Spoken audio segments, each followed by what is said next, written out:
Leadership کو بٹھایا جائے، اس قوم پرست لیڈرشپ کو بٹھایا جائے جنہوں نے قربانیاں دی، اس پشتون قوم پرستوں کو، ان ترقی پسندوں کو بٹھایا جائے جنہوں نے اس قوم کے لیے قربانیاں دی ہے، ان لوگوں کو بٹھایا جائے جو اس ٹریجری بینچز کا حصہ نہیں ہے، تو تب وہ آپ کو تجویز صحیح دے سکتا ہے۔ اگر آپ صرف حکومت تک محدود رکھیں گے، آپ صرف ان لوگوں تک محدود رکھیں گے جو صرف ٹریجری بینچز کے جو ہے وہ امیدوار ہیں یا وہاں پہ ممبرز ہیں، تو پھر یہ کامیاب نہیں ہوگا۔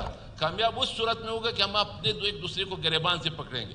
آج اگر ہم سیاستدان یہاں پہ موجود ہیں، دنیا میں ملکوں کو سیاستدانوں نے ٹھیک کیا ہے، کیا آپ سیاستدانوں کو چھوڑ دو، چاہے وہ مسلم لیگ ہے، چاہے وہ پیپلز پارٹی ہے، چاہے وہ NP ہے، چاہے وہ نیشنل ہے، چاہے BNP ہے، جہاں پہ جمعیت ہے یہاں پہ جو وجود رکھتی ہے، ہم لڑیں گے، ہم ایک دوسرے کو گریبانوں سے پکڑیں گے، لیکن یہ ملک پھر بھی یہ سیاستدان ہی ٹھیک کرے گا، یہ کوئی اور لوگ نہیں ٹھیک کر سکتے ہیں۔ لیکن یہاں پہ ہم لوگوں کو چور، کبھی ڈاکو، کبھی کمیشن خور، یہاں پہ اس طرح ہم لوگوں کو پیش کر ہماری جو ہے حیثیت یہاں تک پہنچی، ہم کو اس نام سے پکارے جاتے ہیں۔ ہم یہ لوگ نہیں ہیں۔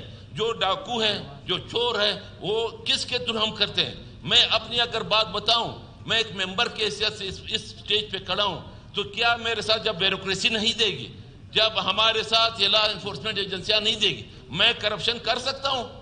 جب کوئی سیکریٹری ہو، چاہے کوئی ایکسین ہو، چاہے کوئی DC ہو، تو میں کر سکتا ہوں۔ پہلے تو ان لوگوں کو گریبانوں سے پکڑو جن کو آپ لوگوں نے سیٹوں پہ بٹھایا ہوا ہے، جو یہاں کرپشن کی بنیاد رکھتے ہیں، ان کو تو آپ لوگوں نے چھوڑا ہوا ہے، اور یہاں پہ ایک MPA کو آپ کہتے ہو کہ یہ جو ہے یہ کرپٹ ہے، اور یہ بنگلے بناتے ہیں، اور یہ موٹریں لیتے ہیں۔ یہ کس کے زور پہ لیتے ہیں؟ اور یہاں پہ جو بیگ بھر کے لے جاتے ہیں، یہاں پہ جو انہوں نے اپنے وہ جو ہے کیا چھپائے ہوئے ہیں، ان لوگوں کو پکڑو۔ سیاستدان کیا ہے؟ سیاستدانوں کو بدنام کرنے کا طریقہ۔ میں یہ آج کہتا ہوں، اس دہشت گردی کا بنیاد یہی ہے کہ ان لوگوں کو نہیں پوچھتے ہیں۔ آپ عوام کو یہ ساتھ لے جاؤ۔ میں یہ کہتا ہوں، میں اپنے لا انفورسمنٹ ایجنسیوں کی عزت کرتا ہوں، لیکن حد میں رہ کے ان عوام کے نمائندوں کو اعتماد میں لے لو۔ ہم بالکل یہ نہیں چاہتے ہیں کہ یا بلوچستان آگ میں جلتا رہے، یہاں پہ اس قوم کے، اس ملک کے، اس صوبے کے خلاف کوئی اقدام ہو رہا ہو، ہم اس کی حمایت کریں۔